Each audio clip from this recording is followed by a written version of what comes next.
Hoy tuve la oportunidad de participar en una discusión tan esperada, el Dr. Richard Dawkins y Alex O'Connor, y aprovechamos la oportunidad para explorar cosas sobre las que estamos de acuerdo y cosas sobre las que no estamos de acuerdo de una manera que creo que fue muy productiva. Únete a nosotros para eso. Dijiste que eras un cristiano cultural, pero ¿qué querías decir con eso? Prácticamente nada. Dr. Peterson está borracho con símbolos. Lo que me importa es el valor de la verdad. No veo valor de verdad en las afirmaciones de la cristiandad. El nacimiento virgen, la resurrección. ¿Crees en alguna de esas? Desde una perspectiva metafórica, cualquier cultura que no conserve la imagen de la mujer y el bebé sagrado muere. Bueno, volvamos a lo que dijiste antes que me interesaba mucho. Insinuaste que no hay diferencia entre si el texto está inspirado por Dios o si evolucionó. Bueno, es lo mismo si es fundamentalmente reflejo de los logotipos o orden, y creo que lo es. Creo que Jordan le da prioridad al mito y yo priorizo los hechos. No me interesan los dragones, me interesan la realidad. Pero mi percepción es que esos dos caminos deben fusionarse ahora. No es que sepa cómo solucionar eso. ¿Crees que eso es algo que vale la pena explorar más? ¿Es eso? Tan interesante. Sí. Creo que nuestro primer punto de contacto en el espíritu de encontrar los intereses comunes entre ustedes dos serán las similitudes, si hay alguna, entre el concepto de meme y el concepto de arquetipo. Así que, profesor Dawkins, quizás pueda empezar diciéndonos lo que es un meme. Un meme es un virus de la mente, así que es algo que se propaga, porque se extiende. Es algo que se propaga por imitación. Según lo entiendo, un prototipo es algo que todos los humanos tienen como virtud de ser humanos, algo que está integrado, no se propaga como una epidemia. Es algo que todos tenemos de todos modos. Y supongo que podría convertirse en meme, pero creo que sería confundir las aguas, incluso decir que hay algo muy en común entre un prototipo y un meme. ¿Los memes no están integrados en la psicología de las personas? No, se levantan. Son cosas como el sombrero de béisbol retroceso, que no es un prototipo. Quiero decir, es algo que se vuelve de moda y se propaga como una epidemia alrededor de la población, que es muy diferente de un prototipo que está incorporado. Sí, he escuchado, Dr. Peterson, que usted ha dicho que el meme es muy similar, si no casi idéntico a un prototipo. Casi como si profundizaras en la idea de lo que es un meme, podrías llegar a un prototipo, pero... Creo que tal vez la forma apropiada de unir las dos ideas, dado lo que acaba de decir el Dr. Dawkins, es notar el hecho de que algo se propaga porque atrapa, ¿verdad? Y las cosas se atrapan porque tienen una resonancia emocional y atraen el interés de las personas y las atraen de manera exploratoria. Esa sería una forma de pensar al respecto. Eso sería atractivo en el lado emocional positivo o los atraen en el lado emocional negativo. Esto relacionaría la atracción de una idea con las estructuras motivacionales subyacentes. A medida que la idea se vincula más con estas estructuras motivacionales biológicas, se convierte en una expresión de algo instintivo y arquetípico. El prototipo es esencialmente la manifestación de un instinto en imagen y comportamiento. Así que el nivel más profundo es algo como el instinto y eso sería motivación o emoción. Y luego hay una manifestación de eso en la imaginación y el comportamiento y está más construido culturalmente allí. También puedes imaginar que hay niveles de estas ideas, como el sombrero de béisbol, que se manifiesta a un nivel superficial. Pero hay una razón por la que el sombrero de béisbol retroceso se popularizó. Sabes, habla del momento por cualquier razón y está vinculado a la biología a través del hecho de que capta interés por alguna razón. Así que tal vez algo como el prototipo es un concepto psicológico más fundamental que los memes pueden jugar. El retroceso se agarra. Bueno, eso parece muy improbable.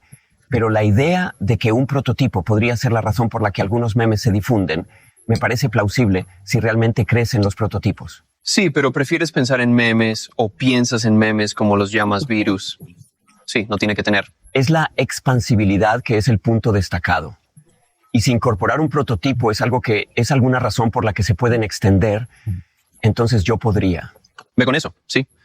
Y presumiblemente los arquetipos no actúan de la misma manera, no se propagan a través de culturas, no crecieron y mueren en generaciones individuales, son mucho más fundamentales que eso. Creo que tienes que pensar sobre ello jerárquicamente. ¿Sabes que hay algo dentro de la estructura que se haría manifestar como un prototipo? Hay algo que es fundamental y profundo que no cambiaría más rápido en el sentido que la especie misma cambia.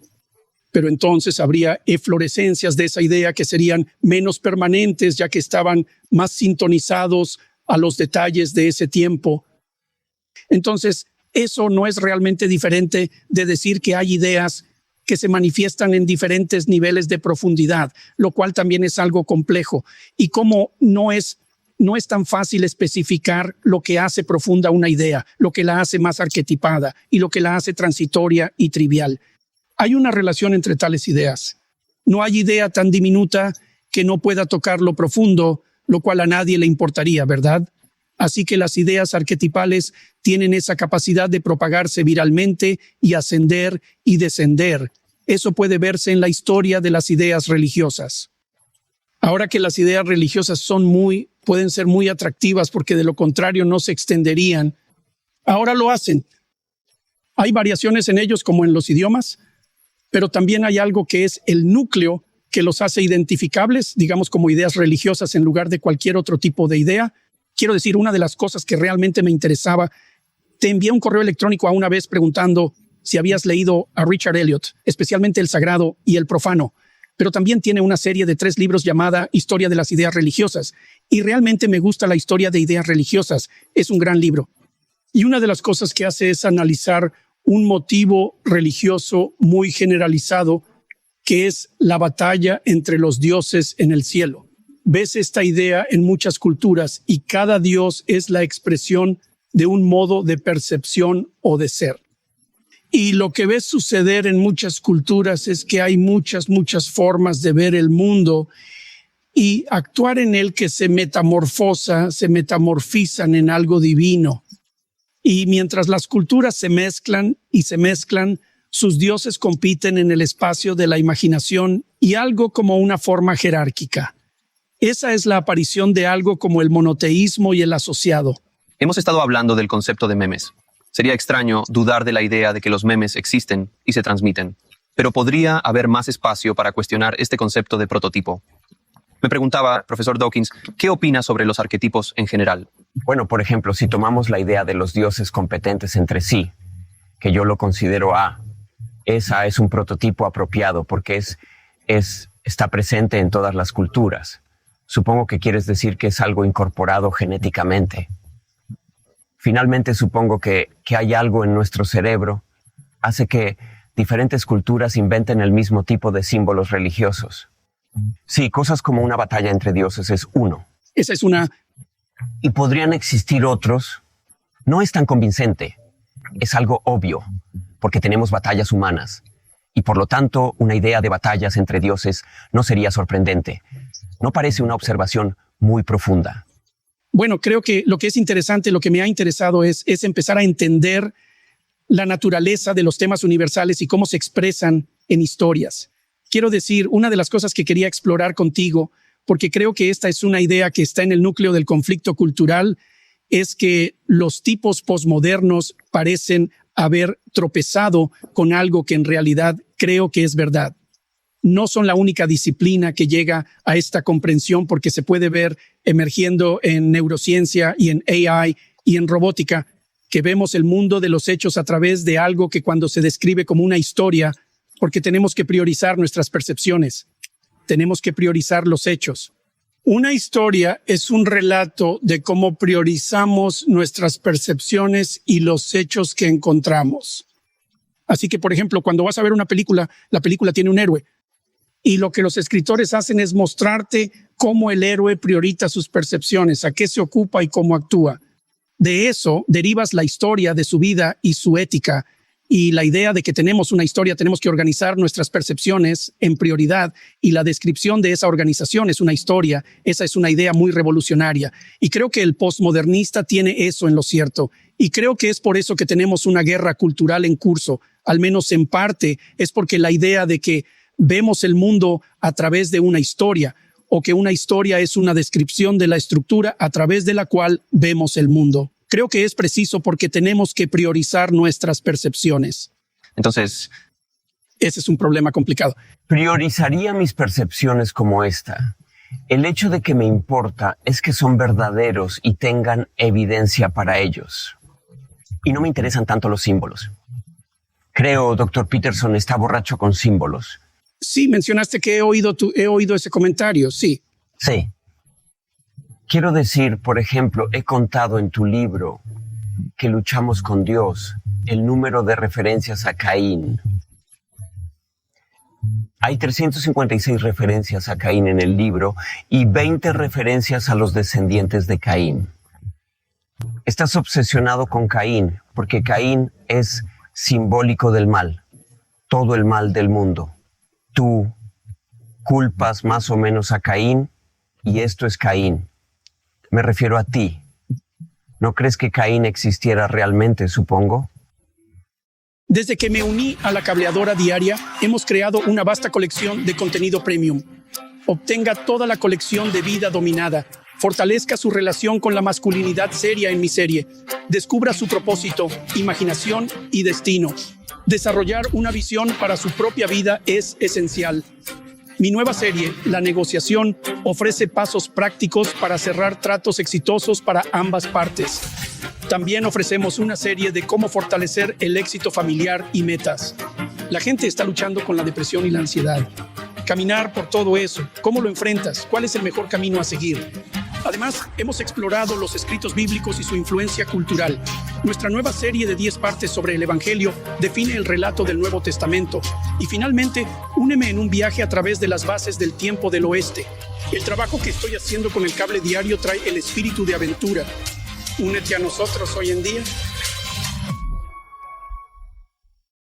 Bueno, también pienso en Caín. No lo hagas. ¿Crees que Caín existió? Creo que el patrón que representa a Caín es un modelo eterno, ejemplificando un nivel superior de existencia.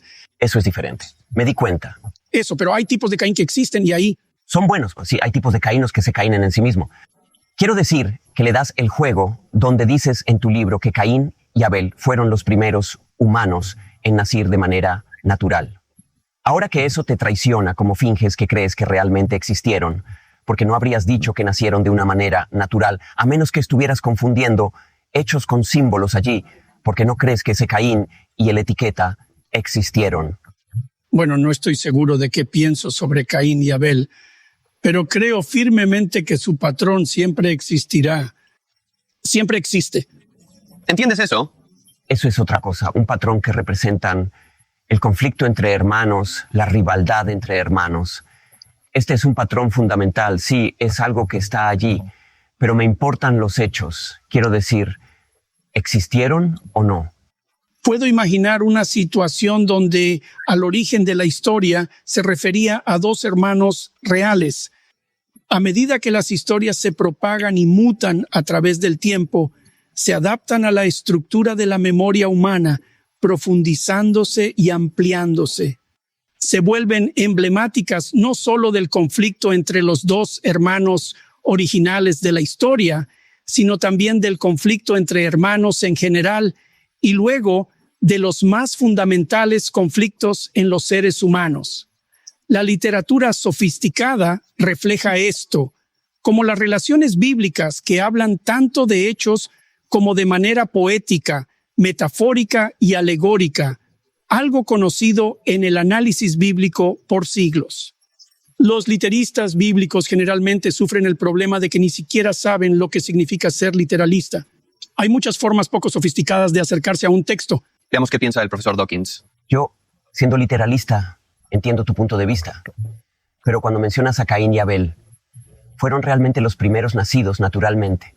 Hablo alegóricamente dentro de los límites del texto, indicando que en la narrativa Adán y Eva son creados por Dios.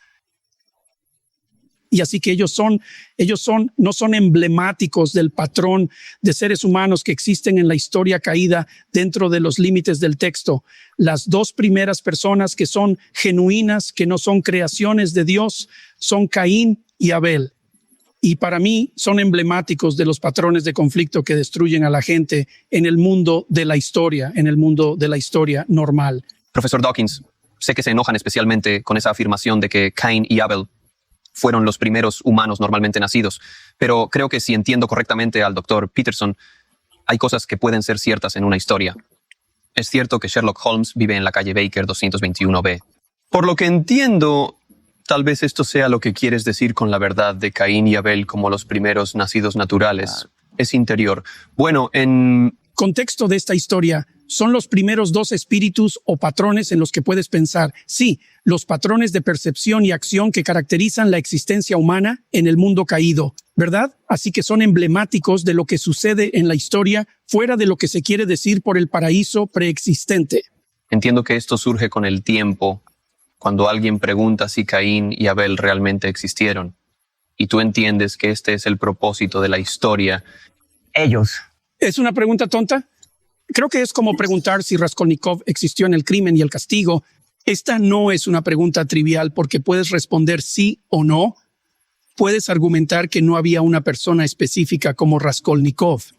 Pero no es una pregunta útil porque la razón por la que El crimen y el castigo de Dostoyevsky son una obra maestra es porque Raskolnikov estaba en todas partes en Rusia cuando Dostoyevsky escribió Crimen y Castigo, y por eso Raskolnikov es hiperreal. No real, sino ser. Despejado. ¿Es esa la misma opinión que tienes sobre Caín y Abel? Que eso es decir, son identificables. El auténtico Homo sapiens, conocido como Caín, es uno. En cierto sentido, para mí no es relevante porque incluso si fueran reales, no sabemos mucho sobre ellos. Por supuesto que no lo eran. Incluso si no eran auténticos, por supuesto no lo eran. Bueno, como mencioné, cuando se originó la historia hace mucho tiempo, las primeras personas mencionadas por el creador de las semillas de Caín y Abel eran personas reales. Pero no importa porque el texto ha sido comprimido y modificado a lo largo del tiempo, generando significados diversos que no forman parte del original. La historia era, ese es un punto que Alex estaba haciendo y dentro de los límites de la historia, y Dostoyevsky fue un gran escritor. ¿Por qué piensas que los autores de Génesis eran grandes escritores? Quiero decir, ¿quiénes eran? No sabemos nada de ellos. Bueno, creo que ellos son buenos, creo que eran grandes escritores porque creo que entiendo el patrón de las historias y a qué apunta. Creo que la idea, por ejemplo, de que Caín y Abel son emblemáticos de dos patrones opuestos de adaptación al mundo es brillante, es casi brillante, más allá de imaginarse, especialmente porque la historia está tan loca, comprimida, y ciertamente es evidente para mí como clínico que los patrones que se retratan en la historia de Caín y Abel se reprodujeron en el mundo real continuamente y terriblemente, terriblemente. ¿Crees que el autor de esa historia en Génesis era un genio literario? Creo que hay un espíritu de genio literario en el trabajo a lo largo de milenios redactando esa historia para que tenga una profundidad casi infinita. ¿Cómo se relaciona eso con el autor original o los autores secuenciales? No sé, porque se pierden las semillas del tiempo. Se perdió en la historia. Así que la historia evolucionó. ¿Estás diciendo que es la historia? Como un meme. Sí, eso es interesante. Evolucionó para ajustarse a la memoria humana. Exactamente. Esas historias tienen una naturaleza prototipo con expresión emocional y motivacional, pero a medida que se difunden, evolucionan y se vuelven muy memorables. Y son máximamente memorables por una razón biológica. Eso es realmente fascinante. Si realmente evolucionaron con el tiempo y puedes rastrear manuscritos sucesivos, aunque eso es difícil. Hay algunos manuscritos hebreos y griegos. ¿Y qué quieres decir exactamente? Diría que puedes ver esto en la compilación de los textos bíblicos, porque una de las cosas que ves evolucionar, ya sabes, y criticaste el texto bíblico en un momento, corregime si me equivoco porque no quiero equivocarme. Mencionaste que no hay nada en el texto bíblico que constituya un descubrimiento original significativo, cosa que esperarías si tuviera una providencia divina. Y así, y creo que sé que estaba pensando en esa objeción, y creo que uno de los descubrimientos que el texto expone de una manera loca y brillante es que la base de la comunidad es el sacrificio, que esa es una conceptualización apropiada. Puedes ver que el concepto de sacrificio evoluciona en los textos bíblicos cuando están secuenciados en forma cronológica en la historia general que componen la Biblia. El texto bíblico, la idea del sacrificio se vuelve cada vez más sofisticado. Se está elaborando cada vez más, se está especificando cada vez más, se está encarnando cada vez más. Hay una progresión obvia en las ideas. La progresión, ¿dónde ves esa progresión en manuscritos sucesivos o está? En las historias sucesivas, a medida que el texto progresa, la forma en que la novela progresa. Hay algo como sacrificio en el Antiguo Testamento. Sacrificio en el Antiguo Testamento. A través de todo, a través. Todo el camino a través de... El texto es una historia de sacrificio, la pasión es una historia de sacrificio. El motivo del sacrificio continúa repitiéndose en el texto bíblico, desarrollándose constantemente. Ok, entonces la crítica es que la Biblia como texto no nos da nada para indicar que tiene origen divino. No hay nada que podamos leer en él donde creemos que no hay forma de que esta idea hubiera evolucionado si no se hubiera puesto divinamente en este texto. Esa es una crítica que quizás se hizo en el pasado. Bueno, creo que refleja algún orden que es tan profundo e implícito que no hay mejor manera de describirlo que divina. Pero realmente no me importa si miramos eso de abajo arriba como un fenómeno biológico o de arriba abajo. No creo que haya ninguna diferencia. No hace diferencia si fue inspirado por Dios o si evolucionó dentro del ser humano. No creo que la mirada fundamental, si está bien, así que déjame preguntarte esto. Como creo que en el fondo la verdad está unificada y lo que eventualmente significará es que el mundo del valor y el mundo de los hechos coinciden de alguna manera que aún no entendemos. Y creo que esa unión, el hecho de esa unión, es equivalente a lo que se describe como orden divino a lo largo de milenios. No hay diferencia. Y este es un asunto complicado porque o crees que el mundo de la verdad está unificado en el análisis final o no. Esas son las opciones. Y si no está unificado, entonces es una disunión. Hay una contradicción entre valor y hecho o hay una contradicción. Bueno, hay un claro conflicto entre diferentes valores y no se pueden unir. No lo creo. Bueno, volvamos a lo que dijiste antes que me interesaba mucho. Sugieres que no hay diferencia entre si el texto está inspirado por Dios o si evoluciona durante una serie de manuscritos, presumiblemente. No. Creo que es realmente interesante, pero es una gran diferencia. No es lo mismo. Quiero decir, o fue inspirado por Dios o no lo fue. Bueno, es lo mismo si es fundamentalmente reflejando con precisión los logotipos o orden implícitos. Y creo que es como, déjame explicarlo un momento, como me tomó mucho tiempo entender el concepto de sacrificio en el texto bíblico porque parece tan anacrónico y tan primitivo, ya sabes, y primitivo y no comprensible. ¿Qué están haciendo esta gente ofreciendo, ya sabes, cortes de carne eleccionados a un Dios que vive en el cielo? Algo repugnante al respecto. Bueno, es muy fácil de ironizar, pero cuando empiezas a entender que la percepción en sí es sacrificial en su naturaleza y empiezas a entender que no hay diferencia entre el trabajo y el sacrificio, que son lo mismo, y entiendes que la comunidad se basa en el sacrificio, entonces el énfasis en el sacrificio, en el texto, empieza a convertirse en algo bastante marcado y notable, especialmente porque es implícito. No es obvio en absoluto que los autores de los textos y los editores que los secuenciaron realmente entendieron lo que estaban destacando. Entonces, con respecto a la comunidad, ¿por qué la comunidad se basa en el sacrificio? Porque no se trata de ti, de la comunidad. Cada paso que das hacia la comunidad significa que sacrificas algo local para lo que quieres aquí y ahora. Ahora creo que tienes que renunciar a algo. Estás preguntando algo más y no ahora, lo cual es bastante diferente. La noción de sacrificio, como lo dices, pasa directamente a través del Viejo Testamento y el Nuevo Testamento. El sacrificio de Isaac, el sacrificio de Ismael por Abraham y el sacrificio de Jesús es la misma idea. Creo que es una idea muy desagradable, por cierto. Pero ¿qué estás diciendo realmente? ¿Estás diciendo que Abraham sacrificó o no a Isaac? ¿Estás diciendo que Jesús realmente es Jesús? ¿Jesús realmente murió por nuestros pecados? Quiero decir, ¿crees que hay? ¿Crees que como un hecho que ese Jesús murió por nuestros pecados? Tenemos una gran elección por venir y hay mucho en juego. Pero aquí hay algo que considerar. Independientemente de quién esté en la Casa Blanca o en el Congreso, la economía ya está en peligro. 4 años de presidencia conservadora no serán suficientes para cambiar nuestra deuda nacional de 35 billones. Si la izquierda gana, es como echar gasolina a un fuego. Ahora no puedes controlar el resultado de las elecciones, pero puedes proteger tus ahorros diversificándote ahora en oro con la ayuda de mis amigos de Birch Gold. Eso es, durante siglos el oro ha resistido los cambios económicos del gobierno y puede protegerte.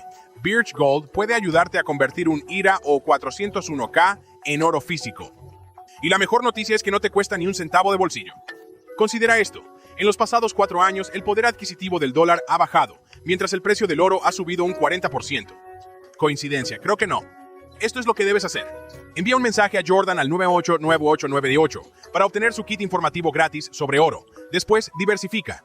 Como socio exclusivo de oro en los últimos 8 años, puedes confiar en Abedul. No dejes que la incertidumbre económica amenace tu futuro financiero. Toma medidas ahora con oro de Abedul. Envía un mensaje a Jordan al 9898998 para obtener hoy su kit informativo gratuito. Ese es el número 9898898 de Jordan. Hay elementos de los textos que no afirmo comprender en mi experiencia. Mientras más examino estos textos, más aprendo. Eso no significa que pueda proclamar el pleno conocimiento de lo que proclaman los textos. Pero no lo creo y no estoy tratando de jugar un truco aquí, ¿sabes? Vi la entrevista que hiciste recientemente y creo que es con Piers Morgan, sí, sobre las complejidades de intentar entender el extraño reino de los fenómenos cuánticos. Correcto. Y tenemos problemas con los fenómenos cuánticos porque a nivel micro las cosas no actúan como a nivel macro, por lo que escapamos de nuestras intuiciones. Y una cosa que mencionaste fue que, aunque puede ser imposible para seres encarnados como nosotros tener control sobre fenómenos cuánticos, como la dualidad onda-partícula, tenemos amplia evidencia de que funciona. Y diría lo mismo sobre los textos bíblicos. Cuando encuentras un misterio es como si hubiera un horizonte de misterio que no afirmo penetrar, pero hasta donde he podido entender el texto, cada vez que hago una mejora en la comprensión, me revela algo que es como romper. La física infantil es profundamente misteriosa, y usted dice que los textos bíblicos son profundamente misteriosos. La diferencia es la física cuántica. Las predicciones que derivas de la física cuántica se cumplen hasta el decimal. La 10ª parte decimal. Richard Feynman dice que es como predecir el ancho de América del Norte al ancho del cabello más cercano. Eso es impresionante, eso. Eso no es duda. El misterio allí obtiene sus credenciales con sus predicciones. Los misterios de la Biblia no tienen credenciales en absoluto, hasta donde sé.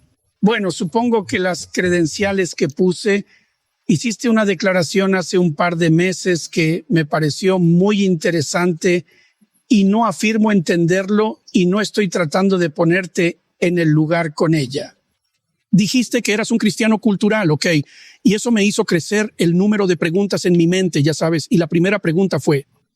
Estás cambiando de tema, sí lo soy. No, no lo soy. No lo creo.